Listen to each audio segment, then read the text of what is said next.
예언적 중보기도 훈련 2강 시공간을 초월하다. 아멘. 네, 오늘 아주 자극적인 제목으로 말씀을 전하기 전에 오늘 어떤 분이 좀 물어보신 게 있어서 제가 개인적으로 답을 드리는 것보다 좀 같이 나눠야 될 부분이 있어서 말씀을 좀 드리겠습니다. 어떤 그분이 청년 한 분이 물어보더라고요. 목사님, 요즘에 이 건국절에 대해서 또 이슈가 많은데 이게 뭐 1948년이냐 1919년이냐 물어보셔가지고 설명을 잠깐 드리면, 1919년은 임시정부가 수립이 됐어요. 그래서 그거는 맞고, 근데 그 당시 임시정부는 한 3-4개 정도 있었습니다. 여러 곳에. 근데 중요한 거는 독립으로서는 굉장히 중요한 의미를 가져요, 그 임시정부가. 그러나 문제는 뭐냐면 그 1919년의 임시정부의 강요들이, 예를 들면 이동희 씨라든지 뭐 김철수, 김규식, 여운형 이런 분들은 그 수립 이후에 소련의 지원을 받아서 공산주의자가 돼요. 그래서 이 임시정부, 1919년에 임시정부를 만들었던 사람들 중에는 섞여 있는 거예요. 그러니까 독립으로서는 의미가 있어요. 그래서 우리가 그 홍범도 장군에 대해서도 육사 안에 있는 게 맞냐? 그게 뭐냐면 독립으로서는, 이제 일본으로부터의 독립으로서는 의미가 있는 무브먼트가 맞다. 우리가 이제 팩트를 말하는 거예요. 그러나 그들 가운데 많은 숫자의 강요들이 이후에 공산주의 국가의 운동으로 갔기 때문에, 여러분, 우리가 건국이라고 말하는 거는 자유민주주의 대한민국이에요. 맞습니까? 그러면 자유민주주의 대한민국의 정체성을 가지고 시작된 건국은 언제냐?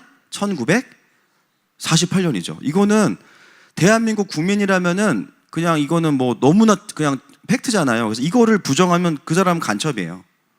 근데 지금 문제가 뭐예요? 우리가 뽑은 당은 아니니까, 그죠? 이 선거 자체를 인정할 수 없으니까. 한 그 민주당의 대표분께서 갑자기 뜬금없이 1919년에 건국을 부정하면은 내란이다. 본인이 내란이다.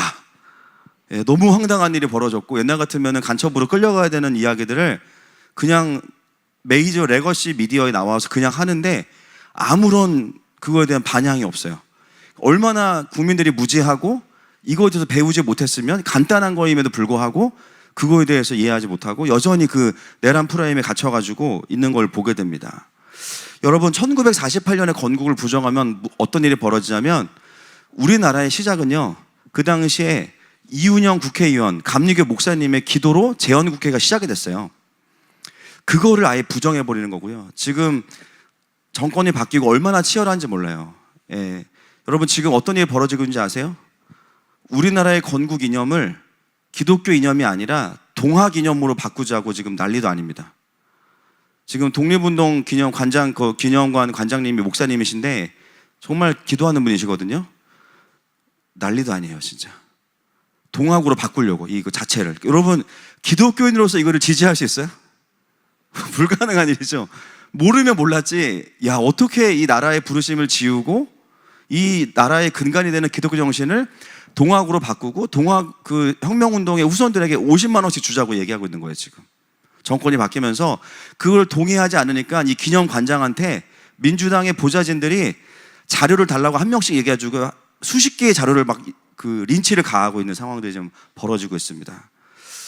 여러분, 이건 단지 뭐 이쪽의 입장과 저쪽의 입장이 아니라 어떤 나라든지 간에 그 나라의 건국에 대한 팩트는 다 공통적인 게 돼야 돼요. 심지어 중국도 그들의 조상에 대해서, 그들의 건국에 대해서는 다 공통된 입장이 있거든요. 근데 우리나라만 뭐냐면 완전히 반대라는 얘기예요. 그 뭐냐면은 하나가 거짓말이라는 거죠. 근데 이 나라의 기본적인 근간이 되는 정신과 정체성 자체를 지워버리려고 하는 것 중에 가장 중요한 게 뭐냐면 건국 논란입니다. 1919년이냐 48 싸우지 말아라. 여러분, 이건 싸울 문제가 아니라 팩트를 말해주면 되는 거예요. 그래서 우리는 자유 대한민국, 할렐루야. 이 자유는 하나님으로부터 주어진 겁니다. 이거를 부정한다 그러면요, 모르는 세상 사람들한테는 제가 할 말이 없어요. 그러나 그리스도인들이라면 이거에서는 이견이 있을 수 없다. 이거 정리를 한번 해드리고, 그래서 물어보신 분도 좀 정리가 됐을 거예요. 오늘 주제를 다루겠습니다. 예언적 중보 두 번째인데요. 제가 이 강의를 준비하게 된 여러 이제 동기들이 있지만, 가장 중요한 거는 저희가 이제 선교를 하고 사역을 하면서 하나님께서 계속 저희 공동체에 이제 여러 무기들을 주시는 것 같아요. 그래서 정말 함께 이걸 싸워갈 수 있도록 하나님께서 요즘에 이제 많이 이런 것도 좀 풀어주십니다. 이 강의의 시작은 어떤 뭐 마술이 아니고 데이비드 카퍼필드가 막 여기서 뉴욕에서 사라졌다가 막 만리장성 나타나고 뭐 그런 거라기보다는 이 시작은 뭐냐면 하나님 자체가 시간과 공간을 초월하신 분이라는 거예요. 그게 시작이에요. 여러분, 우리의 모든 강의와 모든 신앙생활의 시작은 나로부터 시작하는 것이 아니라, 현상이 아니라 하나님 또는 하나님의 나라로부터 풀어지는 것입니다. 그래서 하나님 자체가 시공간을 초월하시는 분이기 때문에 그 하나님과 함께 사역하는 우리들도 어떻게 돼요? 그런 부분들의, 그죠, 영향과 역사들을 경험하는 거죠. 그래서 우리가 이제 중보기도 하면 뭔가 현장에 가기는 쉽지 않고, 나는 뒤에서 기도나 해야지, 여기서 오늘 그 나를 빼드려요. 기도나가 아니라 기도를 해야지로 바꿔드리는 날이에요. 그래서 실제적으로 예언적인 중보기도는 후방에서 하는 기도가 아닙니다. 후방에서 하는 기도가 아니고, 바로 이 시공간의 개념이 우리가 좀 정리가 되면 이제 가든지 보내든지는 물질적인 개념, 장소적인 개념이지만, 이제는 우리가 어떤 공동체가 되냐면은 모두가 현장에 있는 공동체가 되는 거예요. 할렐루야. 그래서 오늘 이 두 번째 강의를 나누게 됩니다. 여러분, 첫 번째 강의의 핵심은 예언적 중보라는 것을 제가 이제 설명을 드리면서, 이 프로페틱 또는 나비, 예언적이라는 말의 뜻은 하나님 나라의 큰 그림이다. 그래서 뭐 거대한 그림도 있지만 우리가 어떤 기도 제목을 갖고 있을 때 그 기도 제목을 향한 하나님의 큰 그림으로부터 기도가 시작되는 거예요. 그리고 그것을 선포하는 거죠. 하나님 나라의 큰 그림이 보이고 나면 그 다음에는 이제 뭐가 보이냐면, 그렇지 않은 영적인 현실이 보이는 거예요. 그렇지 않은 영적인 현실. 예를 들어서 포로기 선지자들에게 하나님은 끊임없이 선지자들을 보내셔서 내가 이스라엘을 통해서 구원자를 보낼 거야, 막 계속 말씀하세요. 그런데 이스라엘의 현실은 뭐냐면 여전히 우상 숭배하고 돌이킬 마음이 없고, 또 바벨론에게 망해서 포로로 끌려가는 상태입니다. 성전은 다 무너졌어요. 제사도 없어졌어요. 하나님께서 말씀하시는 것과 현실이 너무너무 다른 거죠. 그 과정에서 이 파수꾼과 같은 선지자들이 해야 되는 일은 뭐냐면, 하나님께서 말씀하시는 앞으로 일어날 하나님 나라의 완성된 그림과 무너져 있는 현실 속에서 그 무너진 틈을 막아서는 자들이 선지자이고 파수꾼들이었습니다. 그래서 이 선지자적인 사람들의 눈에는 뭐가 보이냐면요, 그런 영적인 갭, 틈이 보이는 거예요. 여러분, 우리가 기도하다가 누군가가 생각이 나게 하시는 이유는 그냥 떠오르는 게 아니죠. 그 사람 안에 어떤 회복돼야 되는 게 보이고 느껴지기 때문이에요. 때로는 본인도 그게 뭔지 모를 수도 있어요. 근데 하나님께서 가르쳐 주시는 부분들이 있어요. 지금은 묶여있고 지금은 마음이 닫혀있는 그 사람의 영적인 상태를 보게 해주시죠. 그런 것들을 보는 자들이 바로 파수꾼이고 중보자들입니다. 그래서 중보자들의 부르심은 뭐냐면 무너진 곳을 보는 자.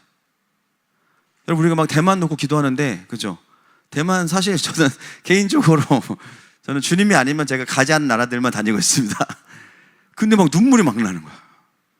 그 땅의 교회들 내가 알지도 못하는데 막 눈물이 그렇게 나고, 눈물이 나고, 막 기도가 너무 뜨겁게 나오고.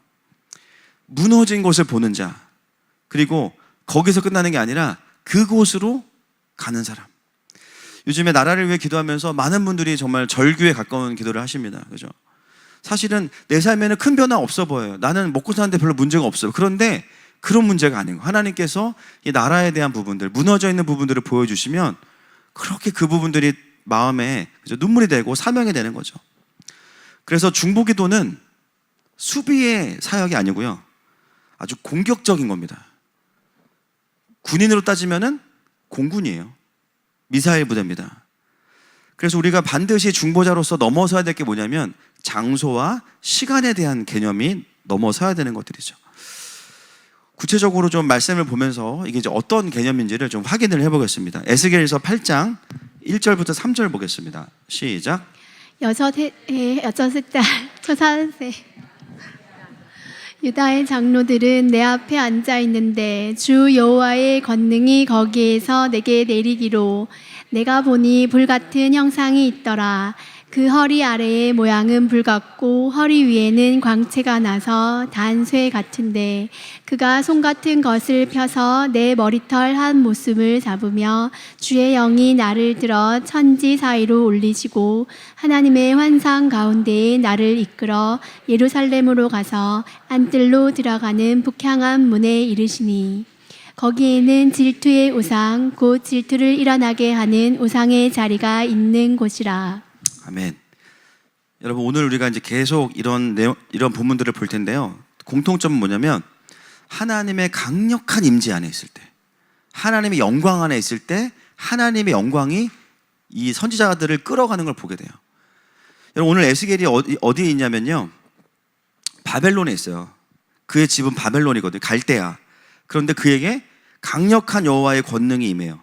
그러면서 이제 신인 동형론적 표현이라고 하는데 마치 사람처럼 하나님이 등장하셔서 좀 표현이 웃기지만 에스겔의 머리를 한 움큼 잡고 축사하다가 제가 잡으면 여러분 이제 영의 이동을 하시는 거예요. 딱 잡으면 그래서 한 움큼 잡고 들어 올리셨는데 그때 정확하게 보면요 에스겔의 몸이 움직인 게 아니고 영이 움직여요. 영이 들려서 어디로 가냐? 저 멀리서 떨어져 있는 예루살렘으로 갑니다. 예루살렘으로 가요. 예루살렘이 어디로 가냐? 북문, 북쪽을 향하는 문으로 가는데 왜 거기로 가냐면 우상의 자리가 있는 곳으로 에스겔을 데려가시는 거예요. 여러분 우리가 나 시공간을 이동했어. 이게 핵심이 아니라 왜 이동했고 어디로 데려가셨는지가 중요하죠. 오늘도 에스겔서에 보니까는 하나님의 영광 대신에 우상이 있는 자리로 에스겔 선지자의 영을 데리고 가십니다.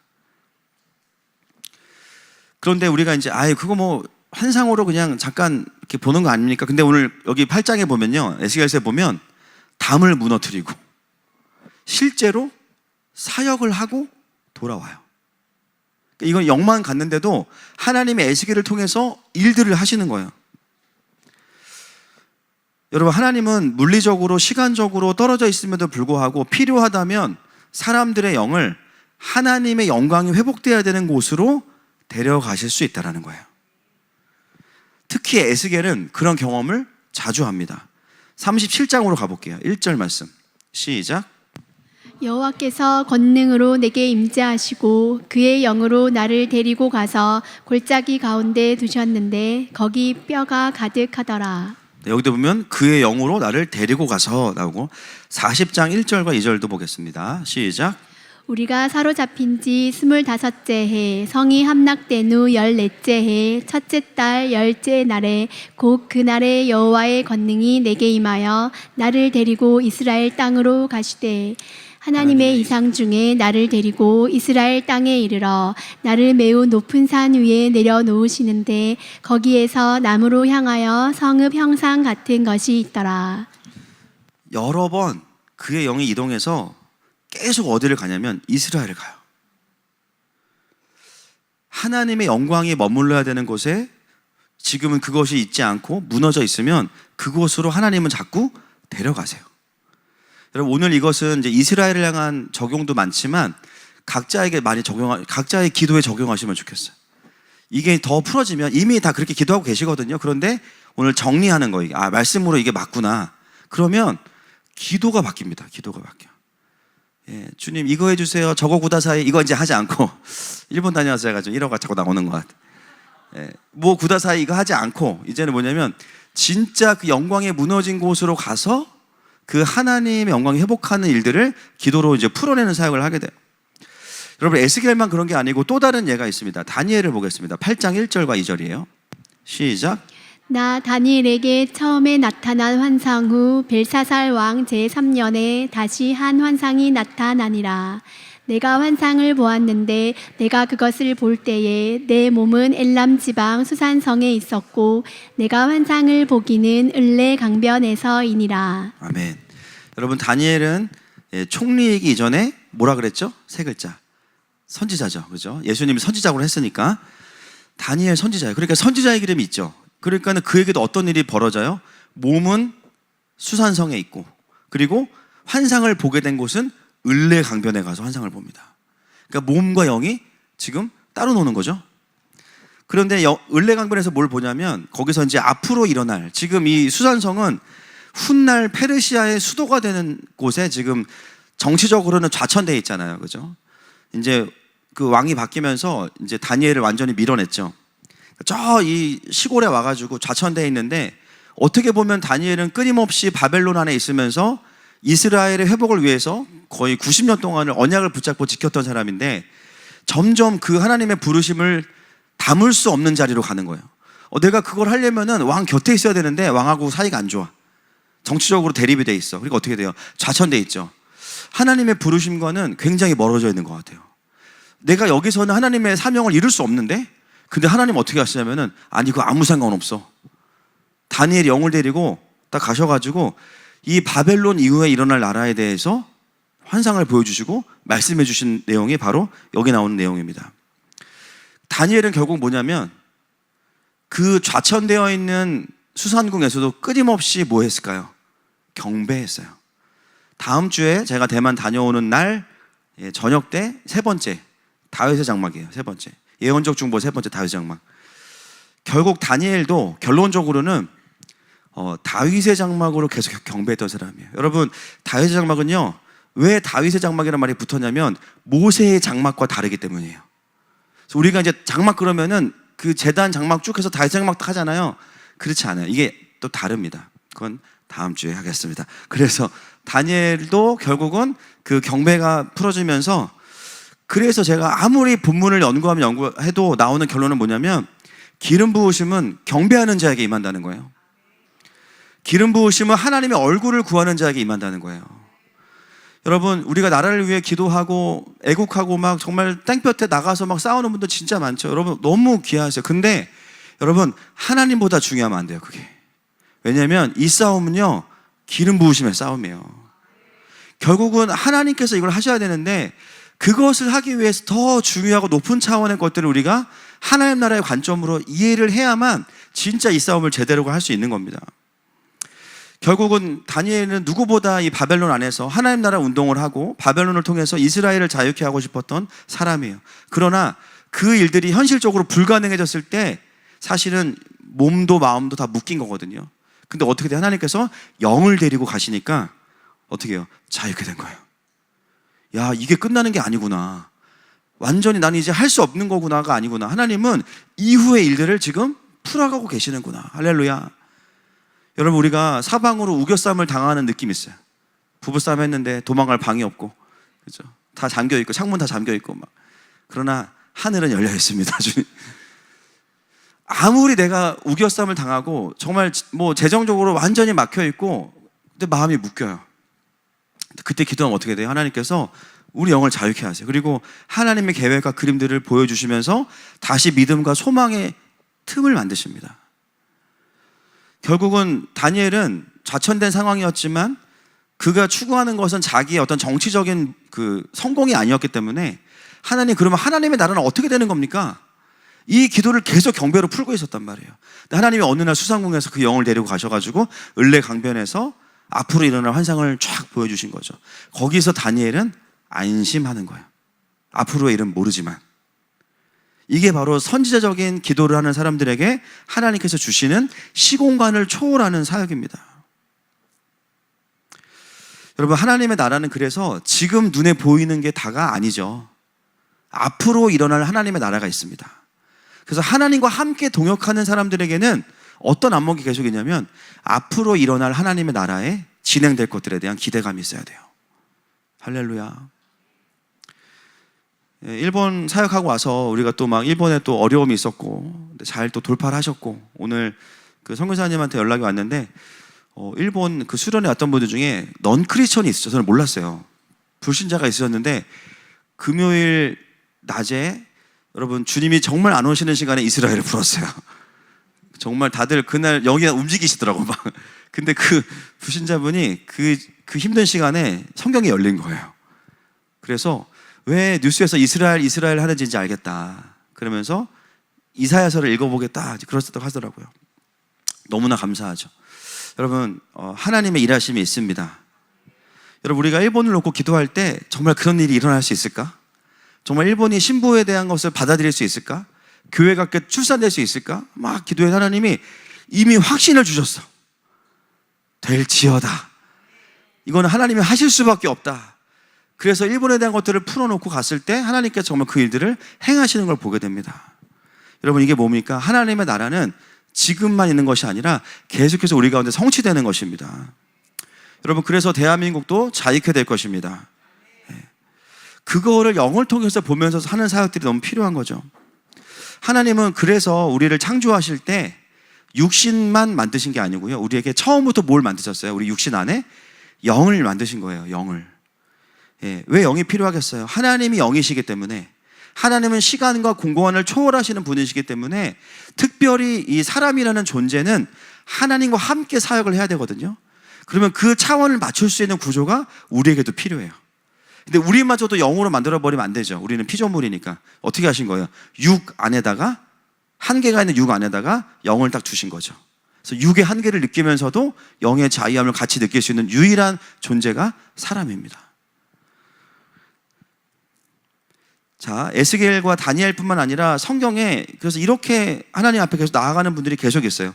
자, 창세기 15장 12절부터 17절 한번 읽어보겠습니다. 시작.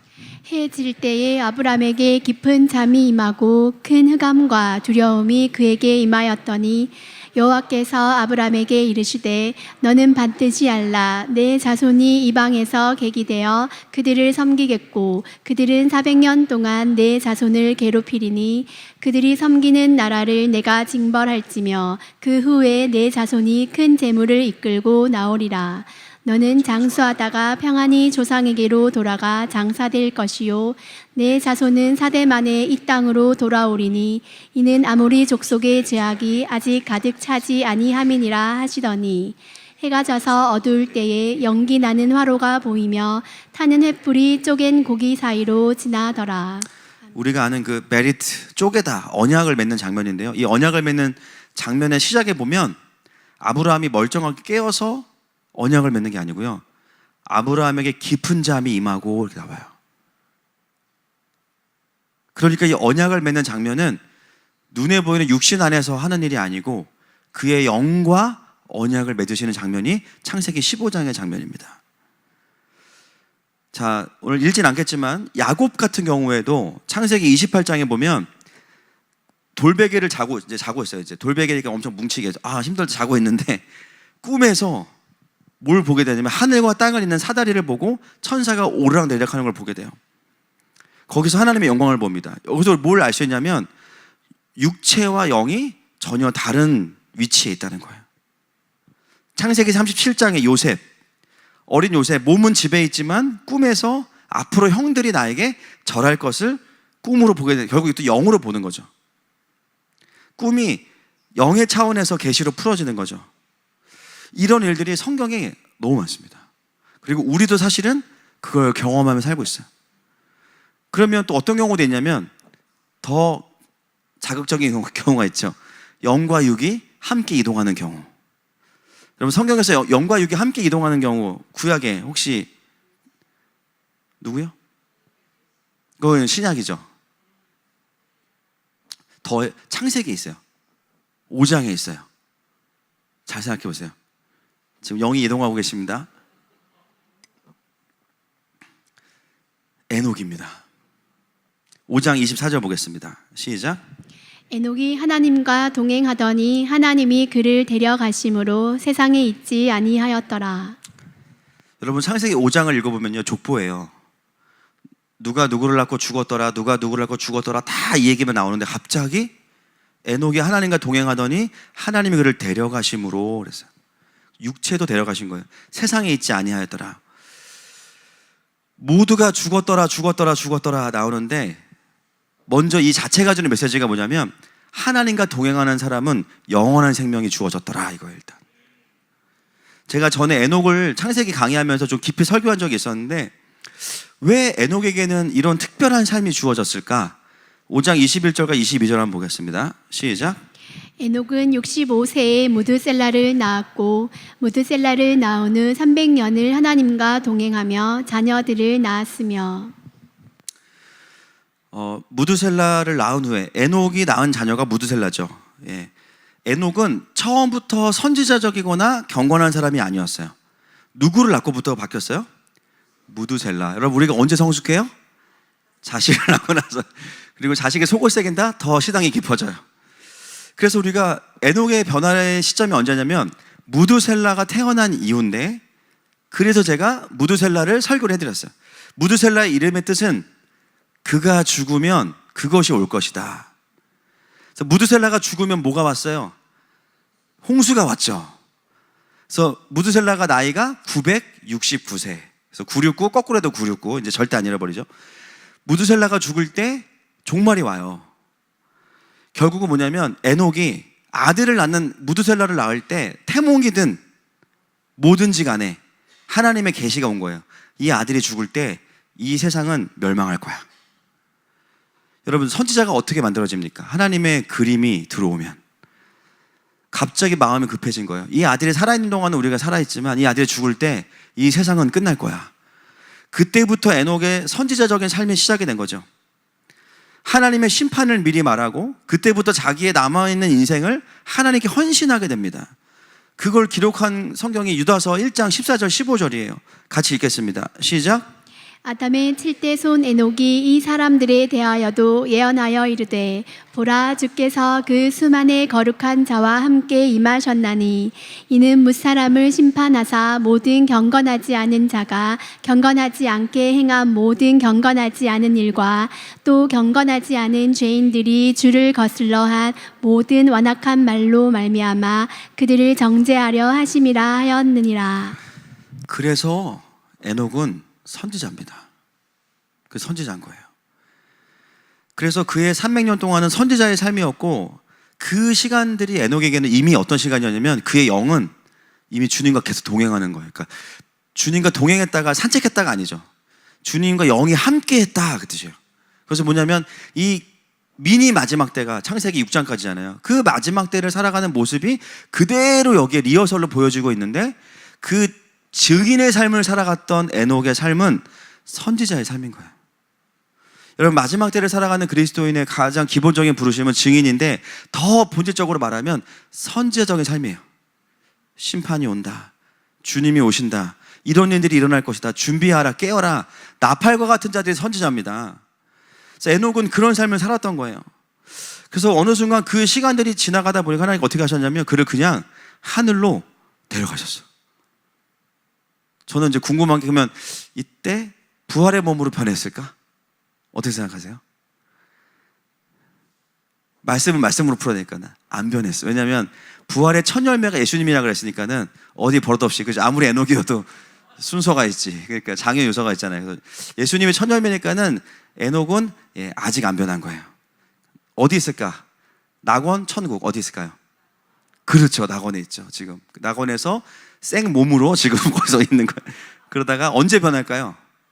재림하시고 부활 때 너도 바뀌어라. 그때 애도 그때 바뀌는 거야. 그때 덩달아 밝힐 사람 한 명 또 있어, 구약에. 엘리야, 그렇죠? 이게 다 관통이 되는 거예요, 그렇죠? 그래서 엘리야 같은 경우도 우리가 불말과 불병거 타고 이제 갔다고 저도 설교한 적이 있는데, 제가 이번에 회개합니다. 제가 틀렸어요. 열왕기하 2장 11절을 볼게요. 시작. 두 사람이 길을 가며 말하더니 불수레와 불말들이 두 사람을 갈라놓고 엘리야가 회오리 바람으로 하늘로 올라가더라. 엘리야는 회오리 바람 타고 올라갔습니다. 그래서 안 부러워. 멀미가 엄청났을 거야. 우리는 비행기 타고 조금만 떨어져도 막 올라오는데, 그래서 전혀 안 부럽고, 네. 지금 아마 낙원에서 막 멀미하고 계실 겁니다. 그래서 이제 회복되면 또 내려와야 돼. 또 힘들겠죠. 결국은 이 에녹과 엘리야는 우리에게 무엇을 말하냐면, 첫 번째로는 예수님의 부활과 승천을 말해요. 예표. 여러분, 구약에 나오는 모든 히어로들은 우리의 모델이 아니고요, 예수님의 그림자입니다. 그게 정확하고 건강한 구약의 해석이에요. 그래서 구약을 인물 위주의 설교를 하게 되면은 우리가 예수님이 빠진 설교가 돼요. 아브라함이 되자, 모세가 되자. 아니요, 완전한 아브라함은 예수님이세요. 그죠? 물론 우리와 연결되어서 인간의 연약함도 보지만 결국 거기서 우리가 확인하는 건 뭐냐면 예수님을 봐야 되는 거예요. 결국은 이 땅에 육신을 입고 올라가는 그 모습이 바로 부활하시는 예수님의 모습이에요. 그래서 그들은 이제 부활체가 아니고 어쨌든 시공간을 초월해서 하나님과 함께 이제 있는 사람들이 된 거죠. 여러분, 성경에 나오는 이것들을 좀 보면 이 땅이 이제 완전한 새하늘과 새 땅은 아니지만 육신의 한계가 있으면서도 우리가 다스리는 자로 부르심을 받아서 우리의 영을 사용해서 시공간을 초월하게 하신다는 거예요. 때로는 그리고 우리의 몸도 거기서 함께 반응하는 일들이 일어나요. 여러분, 이런 개념이 우리의 기도에 풀어질 때 우리는 어떻게 되냐면 몸의 한계에 매이지 않게 되죠. 아멘이십니까? 내가 선교 현장에 못 가니까 그 기도 제목으로만 기도해야지. 여기서 여러분, 이런 기도도 너무 귀하죠. 여기서 확장이 되는 거예요. 확장. 다른 차원의 기도로 현장에서 함께 기도할 수 있게 되는 거예요. 저는 이제 신약에서도 찾아보면서 그러면 이제 아담은 그러면 순간이동을 했을까? 그러면 저는 막 그렇게 궁금해요. 근데 이제 창세기에는 전혀 그런 게 안 나오고, 그런데 알 수 있는 것은 타락 이전의 육체는 지금의 우리의 모습과는 달라요. 그러니까 육체와 영이 지금 상태는 아닐 거예요. 그래서 에덴 동산을 경작하라고 하셨는데 에덴 동산이 좀 넓습니까? 그 넓은 동산을 어떻게 경작해요? 정확히는 모르지만 타락 이전의 몸은 지금과는 달랐을 거예요. 뭔가 그 육체의 한계를 뛰어넘는 어떤 초월적인 이동이 가능했을 거라고 봅니다. 중요한 거는 아담이 초능력이 있다가 아니라 그의 존재가 하나님의 임재 안에 있을 때 그 부르심을 다 완성할 수 있는 컨디션으로 영과 육이 사용되었다는 것입니다. 여러분, 은혜 받으면 체력이 좋아집니다. 아멘이십니까? 모르겠으면 저를 보세요. 살아있어요, 제가. 아직 쌩쌩해요. 그래서 이런 어떤 시간과 공간을 초월하는 것은 뭐 본질적인 권능은 아니지만 하나님과의 교제와 동역 속에서 하나님이 가능하게 하신 어떤 것들이다라고 볼 수 있습니다. 신기한 거 보면요, 몸이 엄청 아픈데 선교제 가서 막 치료되는 분들 엄청 많아요. 또 공격이 있어서 아플 수도 있지만 또 하나님이 사역을 하다 보면 그것들을 잊어버리게 하는 경우도 많이 있어요. 그래서 우리가 이제 가장 좋은 이 영과 육이 함께 가는 최적화된 모델이 언제냐면 부활하신 예수님이에요. 결국은 부활하신 예수님의 몸을 관찰하면서 저런 모습이겠구나라는 걸 알 수 있죠. 여러분, 뭐 다 보진 않겠지만 오늘 이 시공간을 초월하는 개념에서 부활하신 예수님의 몸의 특징 쭉 넘어가고 누가복음 24장 35절부터 40절 한번 보겠습니다. 먼저 시작.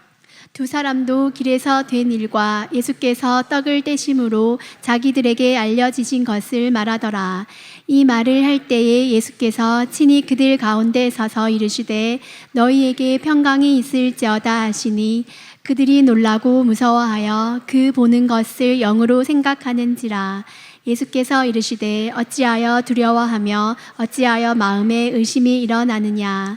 내 손과 발을 보고 나인 줄 알라. 또 나를 만져보라. 영은 살과 뼈가 없으되 너희 보는 바와 같이 나는 있느니라. 이 말씀을 하시고 손과 발을 보이시나. 여러분, 부활하신 예수님은 영만 오신 게 아니죠. 분명히 뭐라 그래요? 살과 뼈가 있다 그랬어요. 그죠? 살과 뼈가 있다. 그러니까는 영과 육이 같이 있어요. 그리고 요한복음에 보면 손과 발에 못자국과 옆구리에 창자국이 있어요. 이거는 제가 봤을 때 그러면 이제 잘못 적용하는 거는 나 여기 어렸을 때 여기 상처 있는데 부활하면 이거 복원되는 거야.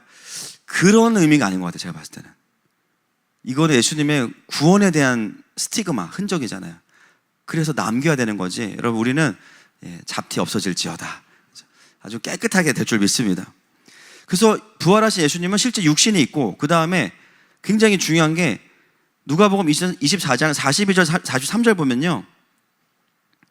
없죠. 42절 43절에 보면은 예수님은 제자들과 함께 조식을 드셨어요. 조식이 뭐죠? 아침이죠. 구운 생선과 꿀송이를 드셨어요.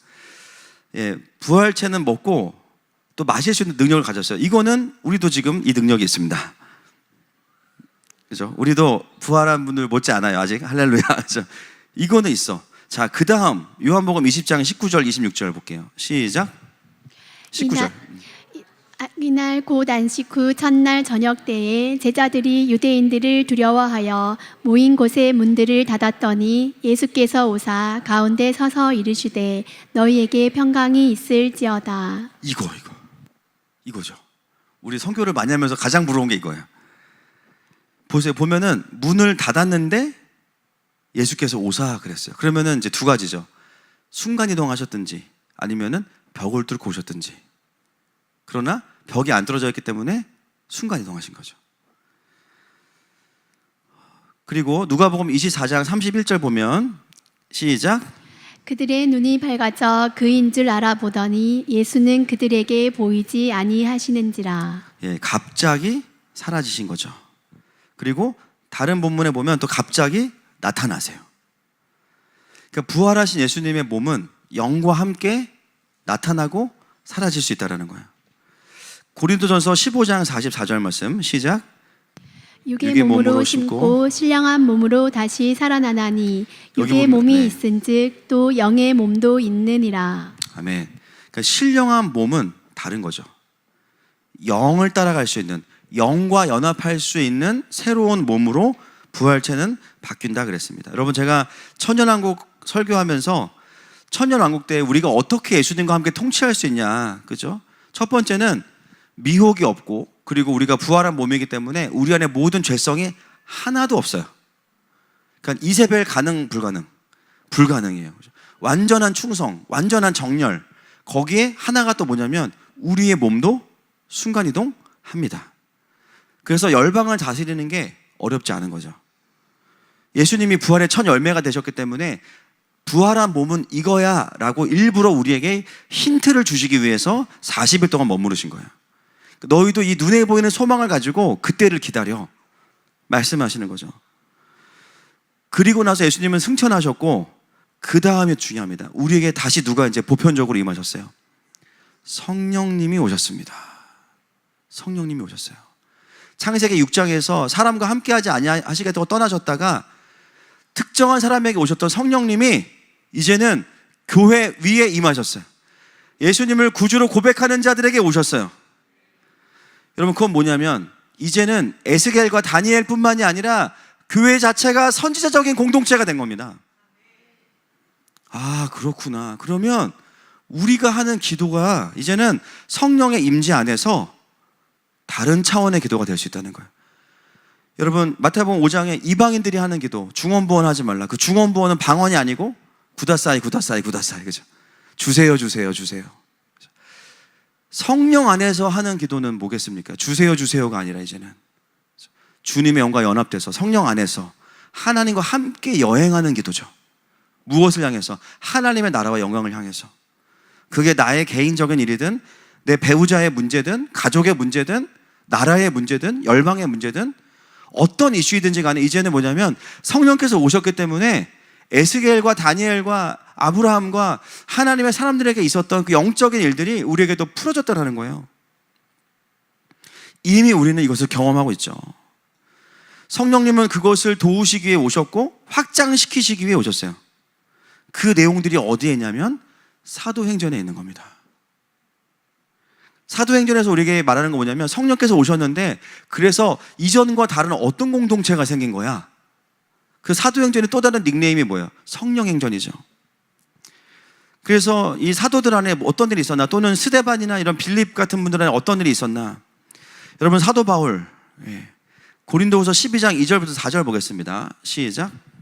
내가 그리스도 안에 있는 한 사람을 아노니 그는 14년 전에 셋째 하늘에 이끌려 간 자라. 그가 몸 안에 있었는지 몸 밖에 있었는지 나는 모르거니와 하나님은 아시느니라. 내가 이런 사람을 아노니 그가 몸 안에 있었는지 몸 밖에 있었는지 나는 모르거니와 하나님은 아시느니라. 그가 낙원으로 이끌려가서 말로 표현할 수 없는 말을 들었으니 사람이 가히 이르지 못할 말이로다. 아멘. 여러분, 사도 바울도 영으로, 그렇죠? 하나님의 보좌를, 삼중천이니까 보좌를 다녀왔죠.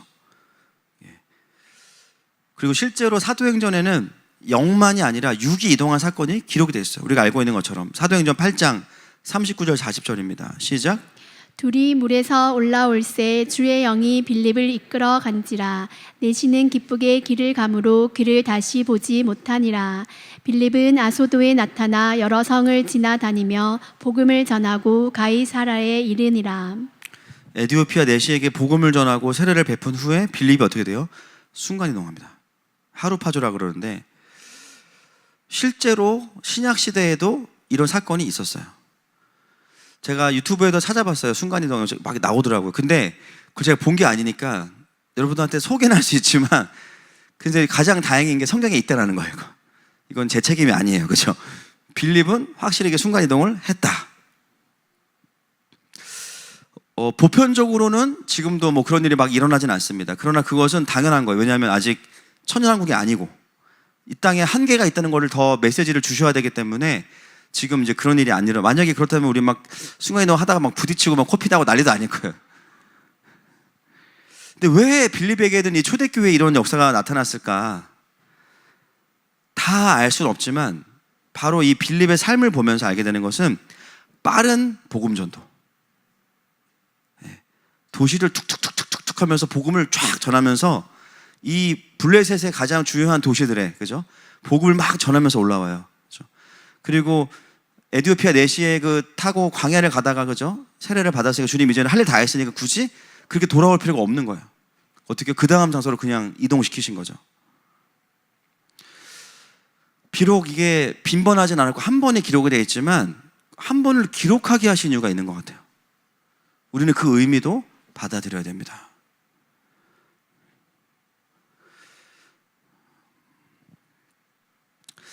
또 사도 바울은 본인이 순간이동을 한 적은 없지만 누구보다 시공간을 초월한 사역을 했어요. 여러분, 사도 바울은 교회를 가면 오랜 기간 머물지 않고요, 복음을 전하고 또 다른 곳으로 갑니다. 근데 그 먼 곳을 다니면서도 이미 개척하고 나오는 교회들을 향해서 끊임없이 어떻게 해요? 서신서를 보내서 목회를 하는데, 그 서신서에 보면 뭘 알 수 있냐면 멀리 있지만 기도하면서 사도 바울은 그 교회의 영적인 상황을 봐요. 물론 뭐 디모데나 뭐 에바브로디도나 누굴 통해서 듣는 것도 있죠. 그러니까 이건 한 가지만 아니, 그러나 듣는 것 플러스 굉장한 확신이 있는데 그게 뭐냐면 영적인 상태를 본다는 거예요. 그럼 뭐겠습니까? 그의 영이 그 교회를 가서 본다는 거예요. 고린도전서 1장 4절부터 7절 말씀 보겠습니다. 시작. 그리스도 예수 안에서 너희에게 주신 하나님의 은혜로 말미암아 내가 너희를 위하여 항상 하나님께 감사하노니, 이는 너희가 그 안에서 모든 일 곧 모든 언변과 모든 지식의 풍족함으로 그리스도의 증거가 너희 중에 견고하게 되어 너희가 모든 은사에 부족함이 없이 우리 주 예수 그리스도의 나타나심을 기다림이라. 그들 안에 있는 중심을 그냥 기도하고 감사하면서 그냥 그 중심을 캐치해서 서신서에 써서 보내고 있어요. 이런 게 여러분 모든 서신서에 다 들어있습니다. 바울은 멀리 있지만 그가 편지로 목회할 수 있었던 것은 뭐냐면 바울은 영으로 목회를 했기 때문이에요. 그래서 하나님 우리에게 영을 주신 거예요. 그래서 여러분, 우리가 신학이라는 거 너무 중요하고 저도 굉장히 성경을 사랑하는 학교에서 신학을 공부했지만 때로는 그것이 영을 육에 묶어놓는 방식의 그냥 혼의 차원의 신학이 된다 그러면요, 사역은 굉장히 제한될 수밖에 없어요. 무엇보다 우리에게 영을 주신 하나님의 그 의도와 목적을 놓치게 돼 있어요. 그러니까 사역이 어떻게 돼요? 굉장히 협소하고 정말 하나님 나라의 차원의 사역을 할 수 없게 되는 거죠. 기도는 다 죽어가요. 그렇죠. 그리고 하는 기도가 뭐겠어요? 다 굳어 쌓이기도 하는 거죠. 이제 결국 이거 해주세요, 저거 해주세요로 바뀌어요.